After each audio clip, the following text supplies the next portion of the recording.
Aquí comienza Al Día con la Iglesia, programa con fines pastorales y de evangelización realizado por la Delegación para Comunicaciones de la Arquidiócesis de Medellín. Bienvenidos.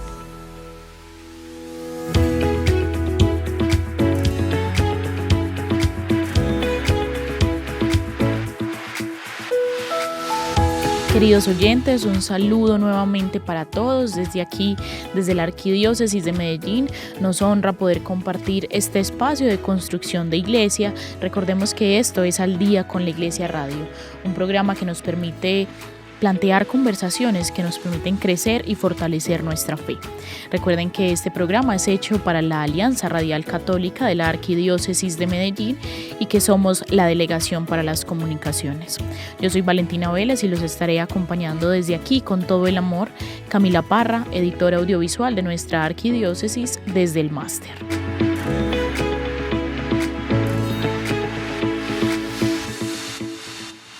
Comenzamos este programa hablando un poquito sobre iglesia, sobre la fuente de donde viene nuestra fe. Hoy tenemos un programa en el que vamos a conversar mucho sobre la liturgia, sobre los ministros, gracias a un evento que se acerca. Pero ¿qué fuera de nuestra vida de iglesia si no reconociéramos en el culto eucarístico y en el Santísimo Sacramento la presencia viva de Jesús? Es por eso que Monseñor Ricardo Tobón, nuestro arzobispo de Medellín, nos regala hoy un mensaje precioso: cómo se debe reservar el Santísimo Sacramento, a qué nos invita la iglesia, cómo se cuida. Los invito a que escuchemos este mensaje en la voz de nuestro director para las comunicaciones, Santiago Roldán, y ya regresamos. Para esta edición editorial, Monseñor Ricardo Tobón Restrepo escribió: La reserva del Santísimo Sacramento. La semana pasada propuse aquí algunas orientaciones sobre el culto eucarístico. Completando esas reflexiones, quiero citar hoy algunas disposiciones que mi predecesor, el recordado Monseñor Alberto Giraldo Jaramillo, estableció en una carta pastoral del 21 de septiembre del 2006 y que siguen completamente vigentes, pero que tal vez no se cumplen debidamente. Él escribía que se sentía obligado ante los recientes acontecimientos de profanación del Santísimo Sacramento y los constantes abusos que ha podido observar con relación al cuidado debidamente de la reserva eucarística, a hacer presente lo que siempre ha sido doctrina de la Iglesia. Comenzaba señalando: partiendo de la premisa que a nadie está permitido conservar en su casa la Santísima Eucaristía, conviene precisar que solamente tienen derecho a tener reserva del Santísimo Sacramento la Iglesia Catedral, las iglesias parroquiales, las iglesias u oratorios anejos a la casa de un instituto religioso o sociedad de vida apostólica y la capilla privada del obispo. Los demás, sin excepción, requieren licencia expresa o escrita del ordinario del lugar. Luego puntualizaba: donde se reserva la Santísima Eucaristía debe haber siempre alguien a su cuidado, y en la medida de lo posible celebrará allí la misa un sacerdote al menos 2 veces al mes, con el fin de garantizar la devoción eucarística y la renovación frecuente de las formas consagradas. Además de la pura seguridad física, debe procurarse también la atención a la dignidad del lugar, desde la limpieza y el decoro hasta la reposición periódica de la lámpara que debe arder permanentemente ante el lugar de la reserva. Igualmente recordaba que la reserva eucarística debe hacerse en un solo altar o lugar de la iglesia, y que siguiendo la instrucción general del misal romano, el Santísimo Sacramento debe conservarse en el sagrario, en la parte de la iglesia más noble, insigne, visible, hermosamente adornada y apta para la oración. Y añadía, de acuerdo con la enseñanza del catecismo, que el sagrario debe estar construido de tal forma que subraye y manifieste la verdad de la presencia real de Cristo en el Santo Sacramento. Para lograr esto, continuaba, la ley canónica establece 3 condiciones precisas y taxivas para el sagrario. Respecto al lugar en el que se encuentra, debe ser inamovible, es decir, fijo. Respecto a la materia empleada, debe ser sólida y no transparente. Respecto a la inviolabilidad, debe ser cerrado sin fisuras. pues el sagrario ha de quedar cerrado de tal manera que se evite al máximo el peligro de una profanación. Por tanto, no se trata solo de custodiar el sagrario adecuadamente, sino de que su propia fabricación quede fuertemente asegurado su cierre. Sobre la reserva del Santísimo Sacramento en otro lugar diferente al sagrario, indicaba que solo se podía dar dentro de las siguientes condiciones. Debe existir causa grave que habitualmente se referiría a la seguridad de las sagradas especies. Debe tratarse de una circunstancia limitada temporalmente, por ejemplo, durante las noches. El traslado ha de ser a un lugar más seguro que el sagrario, sea por su confección, sea por la proximidad de alguien que pueda hacerse cargo de su custodia. Cuarto, en el lugar al que se traslada debe ser decoroso y suficientemente digno. Además, indicaba que la norma canónica establece que quien cuida del templo u oratorio ha de guardar con mayor diligencia la llave del sagrario. No debe colocarse en un lugar asequible, o al lado del sagrario, o sobre la mesa del altar, o en un lugar visible. Si no se guarda en un lugar reservado y bajo llave, todas las demás cautelas resultan inútiles. Y precisa que el primer responsable de la llave del sagrario es el párroco o el rector de cada iglesia, quien por dolorosas experiencias ya vividas no puede delegar esta tarea en los sacristanes y acólitos. En otros oratorios, la llave del sagrario la debe guardar el capellán o director de la institución. Como ven, estas disposiciones establecidas hace tantos años siguen vigentes y son muy necesarias para proteger el don inestimable de la Eucaristía. Por eso las ratifico y recomiendo vivamente su cumplimiento. Como hizo en este momento Monseñor Alberto, también ahora yo pido a los arciprestes que visiten los oratorios de su jurisdicción para comprobar el cumplimiento de las normas dadas por la Iglesia, y que esto nos sirva a todos para crecer en la fe y en el amor a Cristo, realmente presente en la Eucaristía. Escribió Monseñor Ricardo Tobón Restrepo, arzobispo de Medellín. Agradecemos a nuestro obispo por regalarnos su sabiduría, encaminar todo nuestro trabajo, nuestro ser de iglesia, a partir de ese volver constantemente a la esencia, porque no hay otra manera de avanzar si no lo hiciéramos de esta manera. Gracias también a Santiago Roldán, nuestro director, por regalarnos la reflexión de Monseñor Ricardo en su voz. Comenzaremos entonces el programa de hoy, que tiene una invitación muy especial. Resulta que nuestra arquidiócesis tiene una delegación arzobispal para los ministerios litúrgicos confiados a los laicos. Es una delegación que se encarga de darle vida a muchas de las cosas que suceden en la liturgia, que vamos a entender más adelante, y que esta administración de estas personas que sirven a la iglesia con tanto amor, pues tiene en definitiva unas personas que pues lo orientan y lo encaminan. Comenzamos entonces por el delegado, el padre Alexander Pareja. Qué alegría tenerlo por aquí, padre, bienvenido. Muchas gracias por la invitación que le realizan a la delegación arzobispal para dar a conocer los distintos programas, las distintas actividades y sobre todo para que logremos identificar cómo los laicos tienen un puesto y una misión dentro de la iglesia. Y contamos también con la presencia del asesor de esta delegación, que acompaña todo el ser y hacer de ese enfoque de nuestra iglesia. Él es Frank Chavarriaga. Bienvenido, gracias por estar aquí. Muchas gracias por la invitación a participar de este programa radial y también por la oportunidad de poder dar a conocer también más esa esencia de lo que es un ministerio litúrgico en la iglesia y de la ministerialidad que ella como madre y maestra regala para las diversas celebraciones litúrgicas. Estoy segura que será un programa en el que aprenderemos mucho, conoceremos puntualmente cosas de nuestra iglesia que siempre nos permiten enriquecer y seguirle dando sentido a todo lo que celebramos, a nuestros ritos, porque ese es el sentido. Si nosotros no entendiéramos nada de lo que sucede en la Eucaristía, de pronto no llegaría tan profundo de nuestro corazón. Así que los invito ya a disponerse para que disfrutemos este programa. Resulta que el mes de octubre, hace algunos años, en nuestra arquidiócesis tiene un sentido importantísimo, y es que es el mes misionero.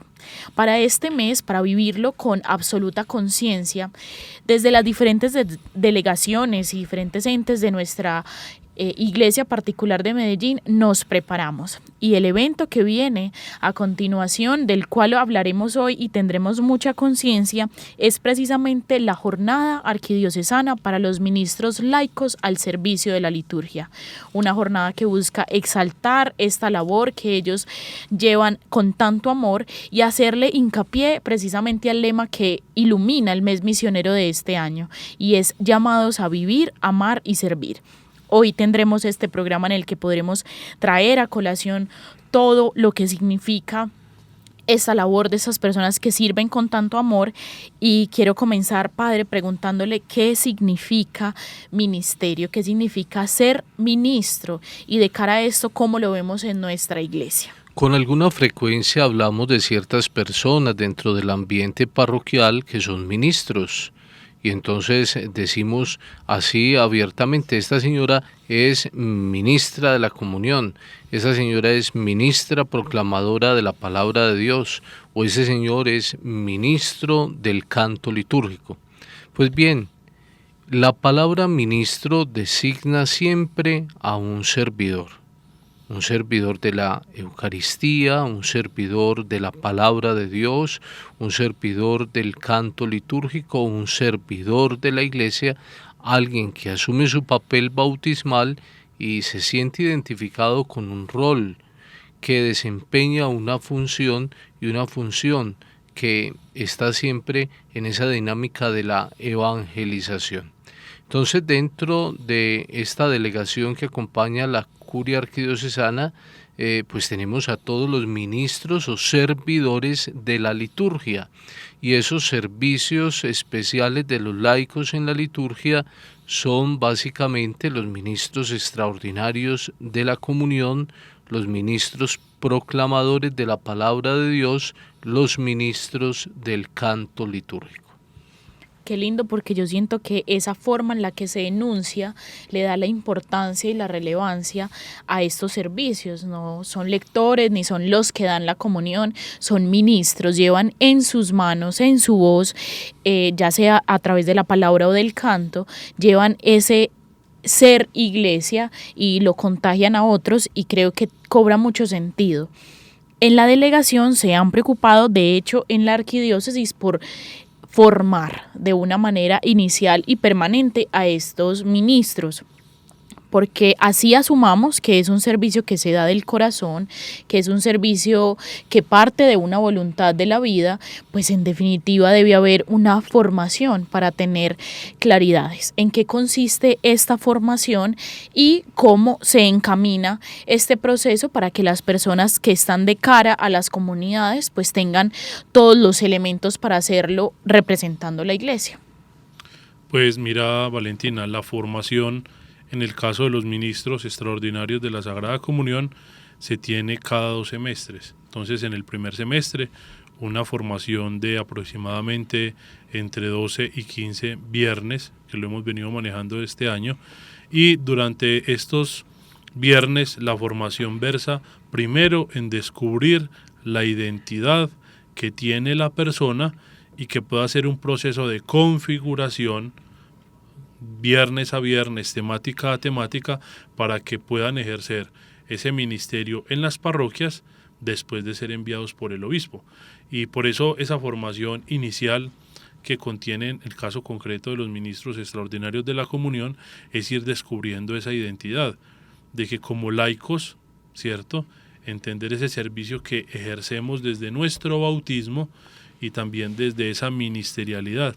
Y ministerialidad porque es un servicio de los variados carismas que tiene la iglesia, y no se puede entender esa ministerialidad sin el carisma que el Espíritu Santo suscita en estas personas. Por eso la primera garantía de que este proceso se pueda desarrollar de la mejor manera nos la da el párroco. El párroco en cada parroquia llama a unos hombres o a unas mujeres a los que le ve de pronto esa identidad o esa recta intención para que puedan desempeñar el ministerio extraordinario de la comunión. Y luego él los envía a esta formación inicial, y ahí es donde se va dando lo que decíamos anteriormente como esa configuración.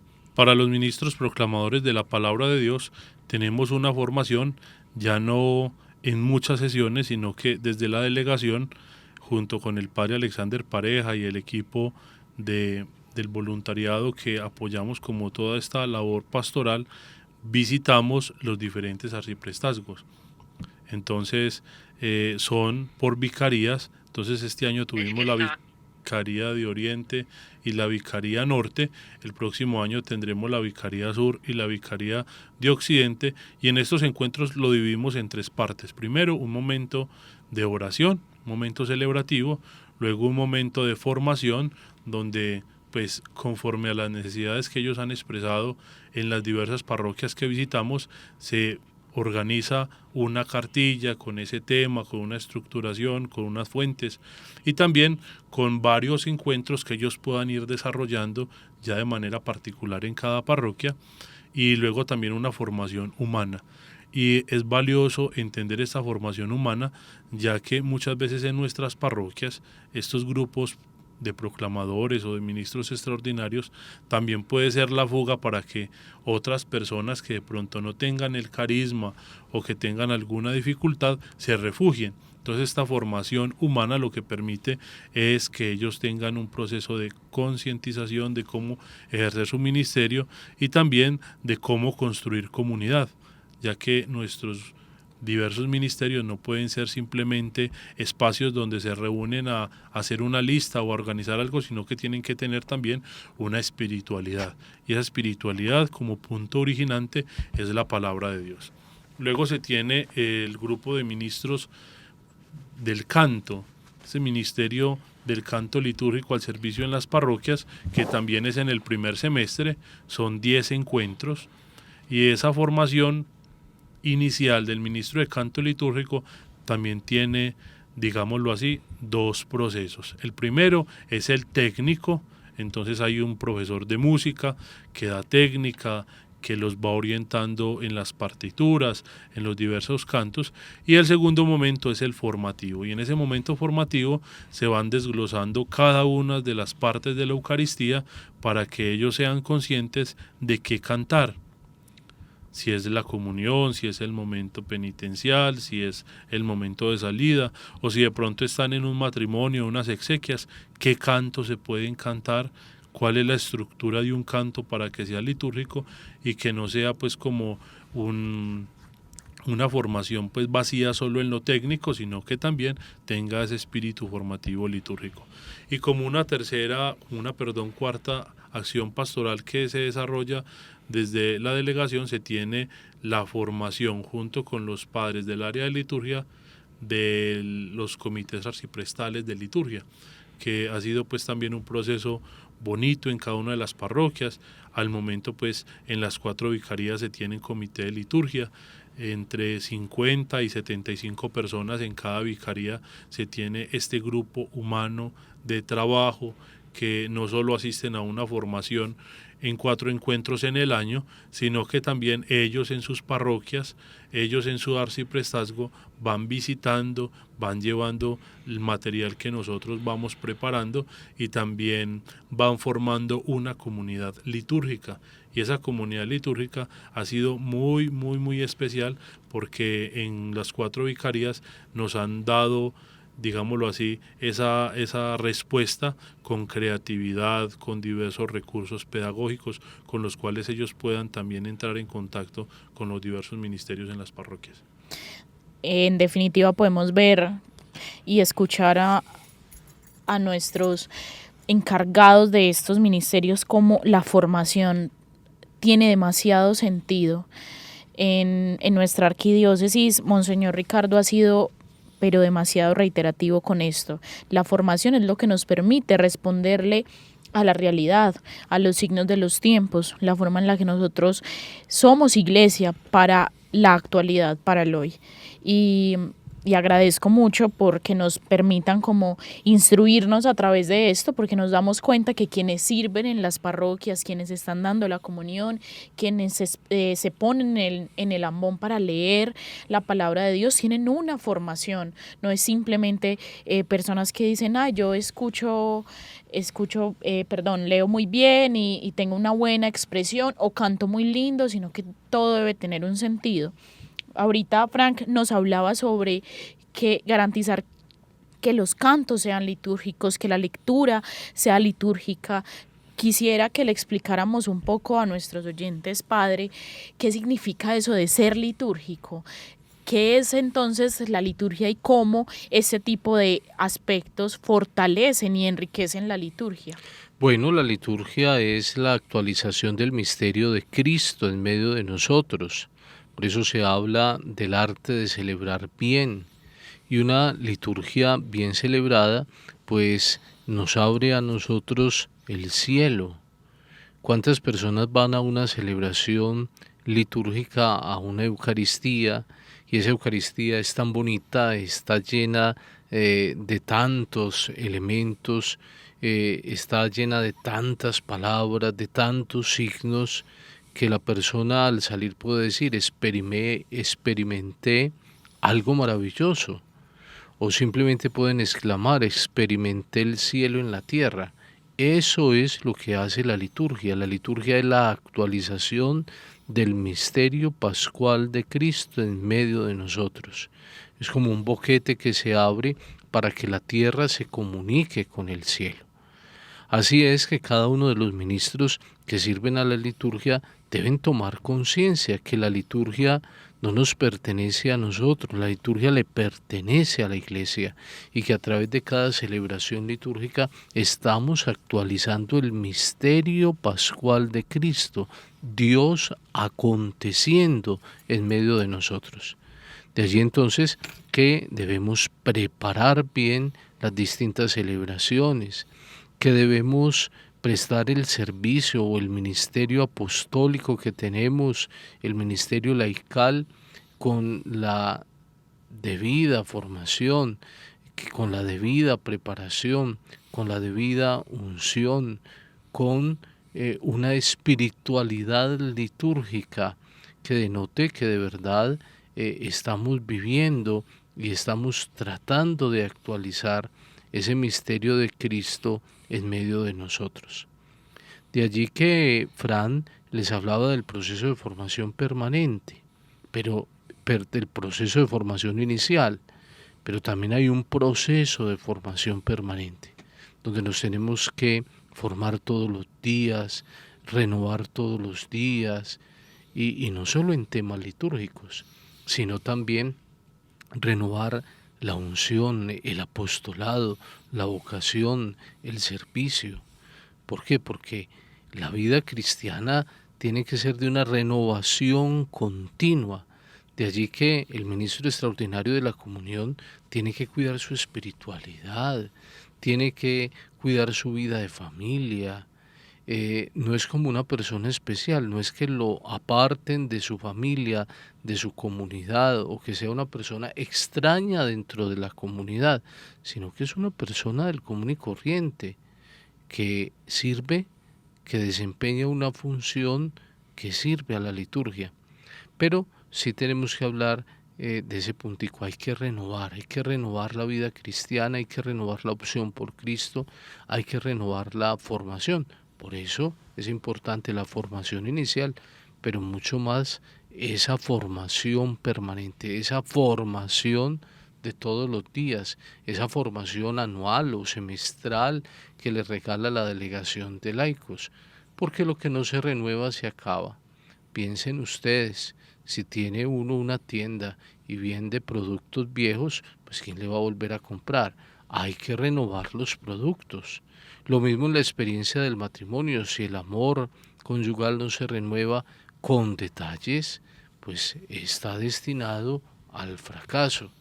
Y la vida cristiana la tenemos que renovar todos los días, el compromiso laical lo tenemos que renovar todos los días, el ministerio que desempeñamos lo tenemos que renovar todos los días, y en esa renovación continua entendemos el proceso de formación permanente del laicado. Saber que ahí cobra sentido nuestro ser de iglesia, es renovar. Y es por eso que se acerca esta jornada, una jornada para renovar el corazón. Siempre será necesario, los seres humanos necesitamos constantemente que nos recuerden para qué estamos aquí, qué es lo que queremos, qué es lo que buscamos. Y en esa pregunta incesante pues aparece esta jornada con este lema tan importante, llamados a vivir, amar y servir, porque ahorita lo mencionaba Frank, pues es el padre quien se da cuenta de qué persona es, y de esa manera es que se va vinculando todo ese servicio a un llamado que se hace vida en cada persona. Esta jornada tendrá lugar el próximo 31 de agosto, sábado, en la Universidad Pontificia Bolivariana, en el Coliseo, y tendrá, entiendo, pues como todo un itinerario que permite ir llevando a la persona una experiencia de fe por diferentes puntos. Así que quisiera que le hiciéramos aquí un poquito de spoiler a la gente, contarle qué va a vivir, invitarlo para que se vincule, porque de esta manera es que nos vamos enriqueciendo como iglesia. Frank. Bueno, yo quería decir antes de mostrar pues aquellas acciones que vamos a tener esta mañana, pues de dónde viene este mes misionero o el tema de este año. A lo largo de estos 5 años, el mes misionero ha animado la misión parroquial, teniendo como énfasis un tema en particular. Entonces, hace algunos años vivimos la identidad del bautizado y enviado, también la experiencia de los jóvenes, de la familia, la caridad, la catequesis como camino para la fe, y este año nuestra arquidiócesis ha querido que se fije una mirada en la pastoral vocacional. Entonces, esta pastoral vocacional es también génesis y es también la fuente de la vida ministerial y de la vida laical, porque es una experiencia a la vez donde todos los bautizados con el lema llamados a vivir, amar y servir, podemos experimentar cómo la Iglesia, como madre y maestra, siempre quiere de nosotros una renovación permanente en la fe.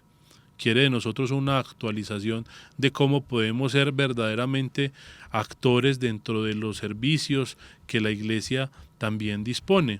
Hace 52 años el Papa Pablo VI, en un documento que se llama La Ministeria Quaedam, permitió que los laicos tuvieran una participación más fructífera en la Iglesia a través de un término llamado ministerio. Por eso también en estos 52 años pues la Iglesia se ha ido actualizando y ha permitido que los laicos participemos dentro de esta ministerialidad de la Iglesia. De allí el compromiso este año de ser conscientes de ese llamado a vivir, a amar y a servir. Maravilloso cómo nos vamos encaminando y le vamos respondiendo a todo lo que nos exige nuestro tiempo hoy, y que podamos ver a los ministros precisamente como ejemplos. El padre lo decía ahorita, no es simplemente el servicio que hacen en la parroquia, sino lo que refleja en su vida familiar, en su vida personal. De esa manera es que se es evangelio para otros. El ministerio, entiendo que no solo se realiza en el escenario litúrgico, sino que toda esta formación vincula también a la persona a que su vida sea respuesta de todo lo que aprende, y de esa manera seguir llegando a muchas personas, haciendo que la buena nueva siga llegando pues como a todos los lugares en los que el ministro habite. Entonces ya ahí nos vamos entrando entonces en lo que viviremos en estos 4 momentos que acompañarán este tiempo.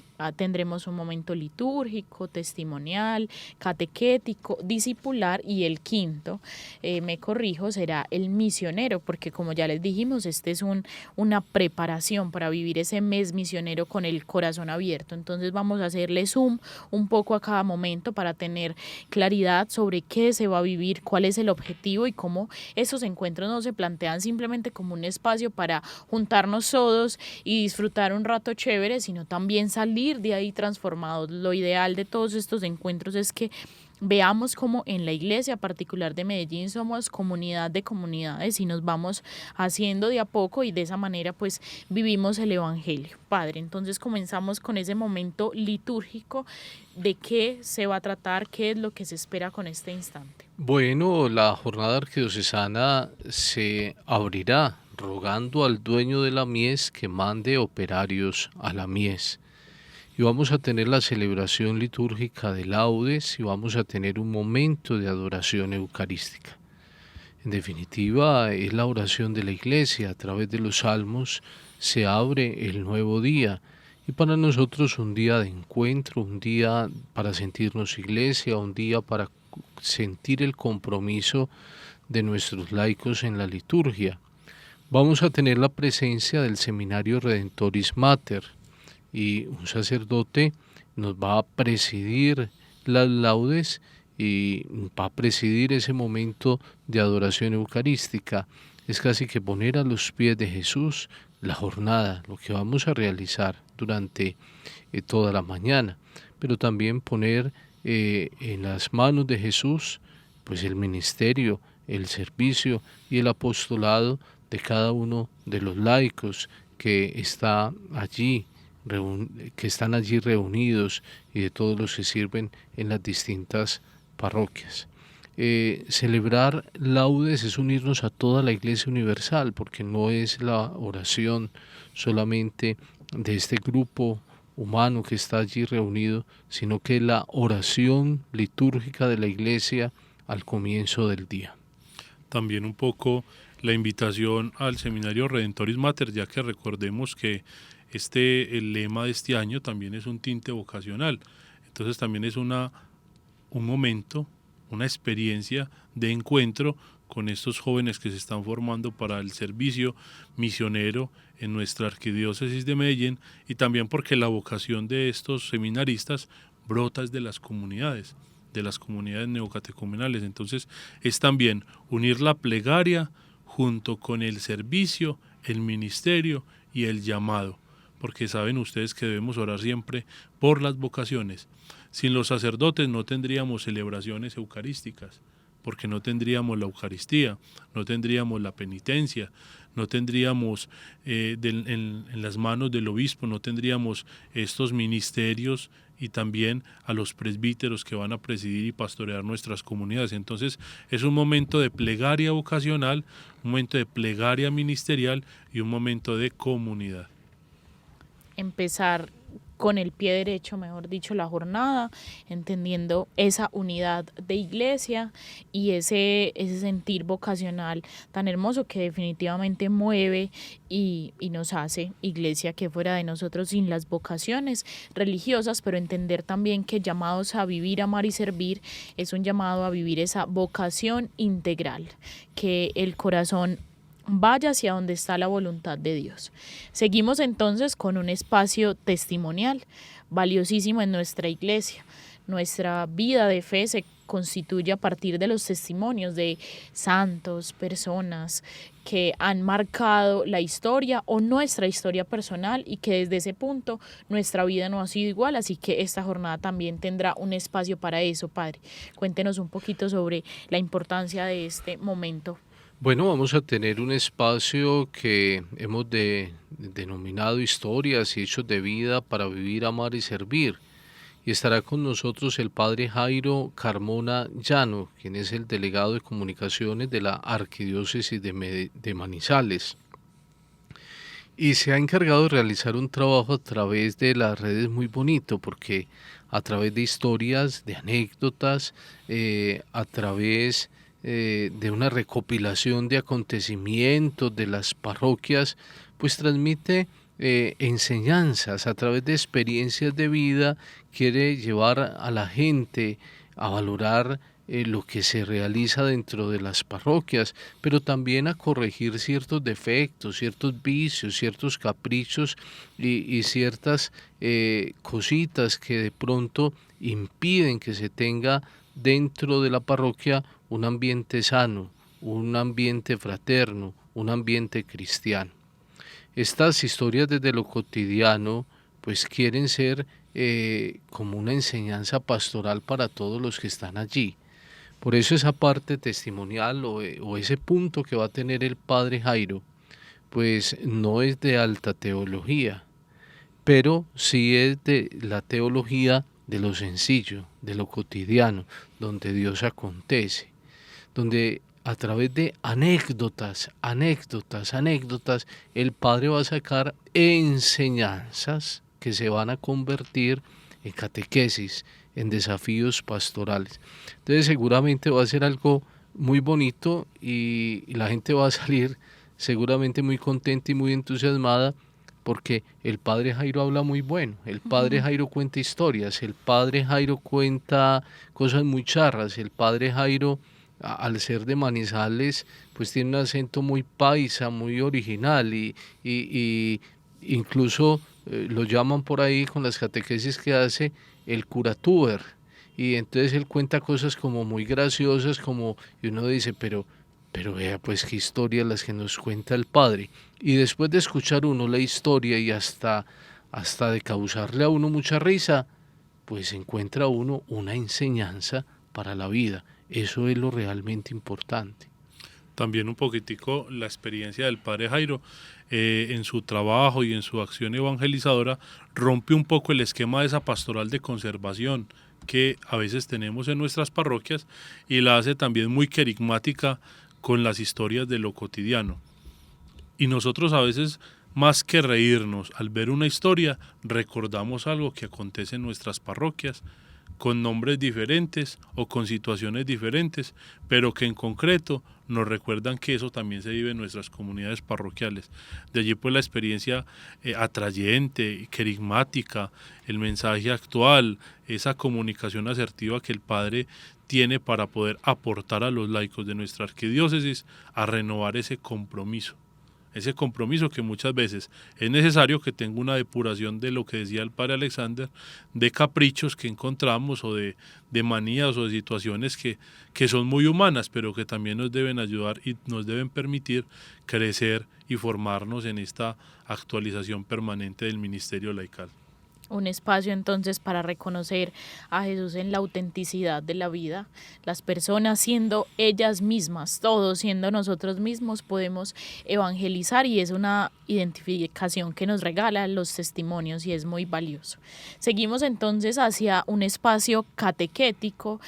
Todos somos llamados, este momento tan valioso para hacer eco a ese lema y a sentirnos llamados, y que no perdamos nunca de vista pues que Jesús lo hace una y otra vez para que entendamos su voluntad en nuestra vida. Este momento catequético será el anuncio del mes misionero, y este momento catequético estará dirigido por Monseñor Ricardo, nuestro arzobispo. Es la voz del pastor que nos anima, que nos acompaña y sobre todo que nos va a dar unas líneas para que todos los laicos puedan vivir de la mejor manera el mes misionero vocacional en cada una de sus parroquias. Entonces es un momento muy bonito. ¿Por qué? Porque el arzobispo nos va a dar líneas, nos va a dar su magisterio.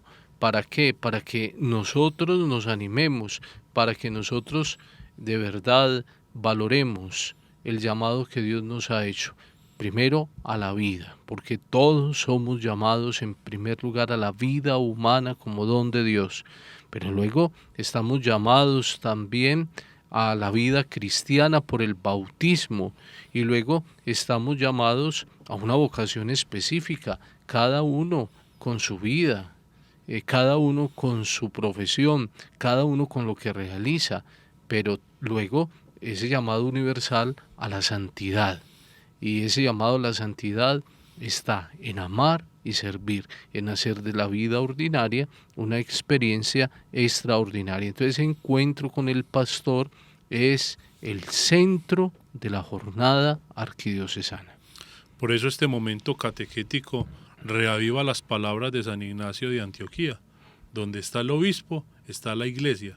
Y por eso la voz del pastor, como el Padre Alexander lo decía, nos anima en ese testimonio atrayente. El obispo es el primer catequista en la parroquia, en la diócesis, desde la cátedra. Por eso las palabras del pastor, su testimonio, su mensaje, permite que avivemos nuestro compromiso vocacional al servicio de la liturgia. Vemos pues como este momento especial de nuestro arzobispo pues nos irá acogiendo ese llamado. Vamos avanzando en el día de esta jornada y llega un momento importantísimo, el momento discipular. Supongo que ese momento en el que le damos respuesta a esa catequesis, a ese testimonio, a esa liturgia que está viva en nosotros. Bueno, serán unos ecos vocacionales de laicos, llamados, personas comprometidas, personas que han asumido el bautismo. Y entonces son los laicos con sus historias de vida los que nos van a motivar. Entonces son laicos evangelizando a otros laicos, pero también habrá una religiosa, pero también estará el padre Jairo liderando ese espacio. Entonces es muy bonito porque será un momento de conversación espontánea, de diálogo de llamados, de personas que han asumido el compromiso de la vida cristiana, personas que viven un ministerio, una vocación. Es un momento casi para dar testimonio de lo que Dios ha hecho y para dar testimonio también de la cooperación que nosotros hacemos en esta experiencia de extender el reino de Dios. Entonces serán 6 ecos vocacionales de 6 personas distintas que han sido llamados a vivir, a amar y a servir. Sí, estos ecos vocacionales brotan de los ministros que acompañan las diversas acciones evangelizadoras de la delegación. Entonces tendremos ministros extraordinarios de la Sagrada Comunión, ministros proclamadores de la Palabra de Dios, algunas personas que hacen parte de los comités arciprestales de liturgia, porque es la esencia del servicio que la delegación acompaña. Entonces estos ministros han aceptado ese llamado a dar sus ecos vocacionales, y cuando ellos nos preguntaban sobre cómo podría ser esa respuesta de los ecos vocacionales, nosotros les dijimos algo: sean auténticos. La autenticidad es el primer testimonio, la autenticidad es lo atrayente, la autenticidad es lo que refleja verdaderamente cómo el Señor ha obrado y ha actuado en la vida de estos ministros que nos van a dar su eco vocacional, y cómo también puede ser, como decía San Alberto Hurtado, una llama, un fuego que enciende otros fuegos. Así funciona precisamente nuestra iglesia. Ponemos al servicio de la vida de otros pues nuestra misma historia, y es que fuera de nosotros, sin esos momentos en los cuales nos hacemos iglesia para contarle a otros lo que hemos sido, y pues que albergue en nuestro corazón esa certeza. Vamos llegando entonces al final de la jornada, que ya ha tenido un trabajo interno en el corazón, pero que nos debe llevar en definitiva a una misión, porque no somos llamados simplemente para servir de una manera interna, sino que estamos llamados a ir a otros lugares, y es por eso que se le da el lugar a el espacio misionero. Bueno, hay alguien que vivió esa experiencia de la vocación a plenitud y ha sido Madre Berenice, nuestra beata. Y entonces vamos a tener un momento muy bonito para reconocer en ella esa experiencia de santidad, esa experiencia de plenitud de vida. Es por eso que vamos a entronizar las reliquias de Madre Berenice, quien vivió para amar y para servir, a través de los más pobres, de los más necesitados, y cómo esta mujer logró configurar su vida con la experiencia del Evangelio. Casi que podríamos decir, esto es una conclusión a lo que nosotros estamos llamados. Miren que este encuentro tiene una pedagogía muy bonita, es llevarnos a la experiencia de la santidad, llevarnos a la experiencia de la plenitud de la vida de acuerdo al Evangelio. Y cuando nosotros vemos el testimonio de un santo, cuando nosotros vemos a Madre Berenice, podemos decir, vea, una mujer de las nuestras ha logrado el ideal, ha logrado configurar su vida de acuerdo al plan de Dios. Entonces vamos a hacer una veneración de las reliquias de Madre Berenice, y al final vamos a tener un envío que nos hará Monseñor Mauricio Vélez, nuestro obispo auxiliar, para que nosotros vamos a vivir el mes misionero, para que vayamos a arriesgar la vida en la experiencia de vivir, amar y servir. Sí, la experiencia de este momento de vayan y hagan discípulos nos lo regala verdaderamente Madre Berenice, no solo porque también hace parte de nuestra cultura paisa, nuestra religiosidad, sino también porque la Madre Berenice nos llama a todos a tener la disposición de servir y ayudar al prójimo, y a que tengamos una constante preocupación por los excluidos de la sociedad y por anunciar el Evangelio. Pudiéramos decir de Madre Berenice que su testimonio hoy convoca a la fraternidad, al humanismo solidario, a una mirada puesta en los pequeños, en los excluidos, y todos estamos llamados a ser hermanos, como lo decía Madre Berenice, a que nosotros podamos hacer siempre la voluntad de Dios. Y hacer la voluntad de Dios es sentir que esa vocación primigenia de nuestro bautismo, que es la santidad, la podemos lograr. Yo creo que gracias a este programa quedamos los oyentes, yo y todos los que puedan a participar en esta jornada, pues muy antojados de la posibilidad de reconocer el paso de Dios por nuestra vida a través de tantos momentos que en definitiva nos llevarán a seguir renovando precisamente este sentir de iglesia y bueno, a los ministerios a que sigan dotando de sentido ese ministerio que realizan desde el corazón y que la vida misma sea el reflejo de Dios. Vamos llegando al final de nuestro programa, no sin antes regalar una oración breve, pero con el corazón abierto a todos los oyentes que nos escuchan para que sean ministros, no lo sean, pues reconozcamos en la persona de Cristo pues todo lo que queremos hacer y poner nuestra voluntad y nuestra vocación pues a su servicio. Bueno, todos están invitados a participar de este encuentro, todos los ministros laicos pueden conseguir la manilla acá en el Centro Comercial Villanueva, Curia Arquidiocesana, 3er piso, y estar allí con la cédula en la Universidad Pontificia Bolivariana el sábado a las 7:30 de la mañana. También allí pueden conseguir las manillas para entrar. No olviden llevar el documento de identidad, la cédula, para ingresar sin ninguna dificultad a la universidad.